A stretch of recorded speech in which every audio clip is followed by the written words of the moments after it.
Kung kasama ko kayo, may tataguyod natin ang isang bayan kung saan pantay-pantay ang pagkakataon. Dahil pantay-pantay nating ginagampanan ang ating mga pananagutan. Kamakailan lamang, ang bawat isa sa atin ay nanindigan sa presinto. Bumoto tayo ayon sa ating karapatan at konsensya. Hindi tayo umatras sa tungkulin nating ipaglaban ang karapatang ito. Pagkatapos ng bilangan, pinatunayan ninyo na ang tao ang tunay na lakas ng bayan. Ito ang kahalagahan ng ating demokrasya. Ito ang pundasyon ng ating pagkakaisa. Nangampanya tayo para sa pagbabago. Dahil dito, taas na muli ang Pilipino. Tayong lahat ay kabilang sa isang bansa kung saan maaari ng mangarap muli.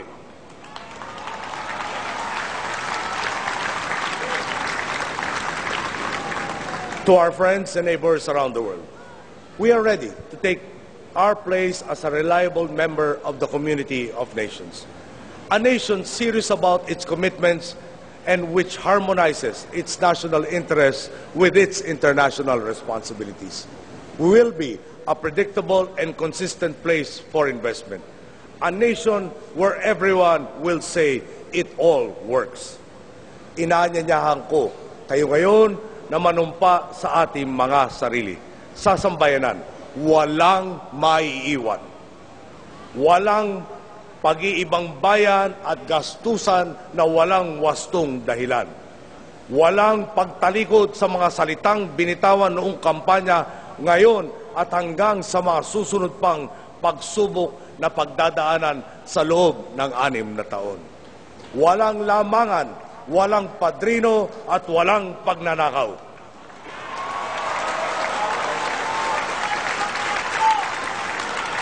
Walang wangwang, walang counterflow, walang tong. Panahon na upang tayo ay muling magkawang gawa. Nandito tayo ngayon dahil sama-sama tayong nanindigan at nagtiwala na may pag-asa. The people who are behind us dared to dream. Today, the dream starts to become a reality. Sa inyong mga nag-isip pa kung tutulong kayo sa pagpasan ng ating krus, isa lang ang aking tanong. Kung kailan tayo nanalo, saka pa ba kayo susuko? Kayo ang boss ko. Kaya't hindi maaaring hindi ako makinig sa mga utos ninyo. We will design and implement an interaction and feedback mechanism that can effectively respond to the people's needs and aspirations. Kayo ang nagdala sa akin sa puntong ito, ang ating mga volunteers, matanda, bata, celebrity, ordinaryong tao na umikot sa Pilipinas para ikampanya ang pagbabago. Ang aking mga kasambahay na nag-asikaso ng lahat ng aking mga personal na mga pangangailangan. Ang aking pamilya, kaibigan at katrabaho na dumamay, nag-alaga at nagbigay ng suporta sa akin. Ang ating mga abogado na nagpuyat para bantayan ang ating mga boto at siguraduhin mabibilang ang bawat isa. Ang aking mga kapartido at kaalyado na kasama kong nangahas mangarap.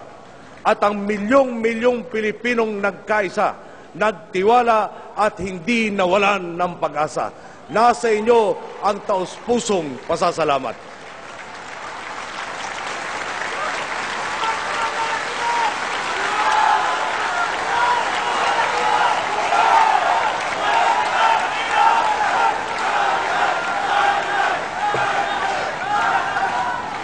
Hindi ko makakayang harapin ang aking mga magulang at kayong mga nagdala sa akin sa ito ng buhay kong ito kung hindi ko may sasakatuparan ang aking mga binitawang salita sa araw na ito.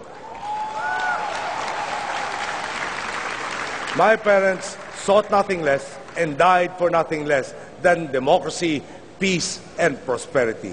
I am blessed by this legacy. I shall carry the torch forward. Layunin ko na sa pagbabako sa katungkulan, masasabi ng lahat na malayo na ang narating natin sa pagtahak ng tuwid na landas. At mas maganda na ang kinabukasang ipapamana natin sa susunod na henerasyon.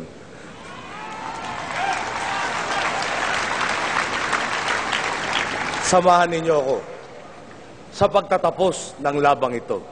Tayo na sa tuwid na landas. Maraming salamat po at mabuhay ang Sambayanang Pilipino. Buhay po!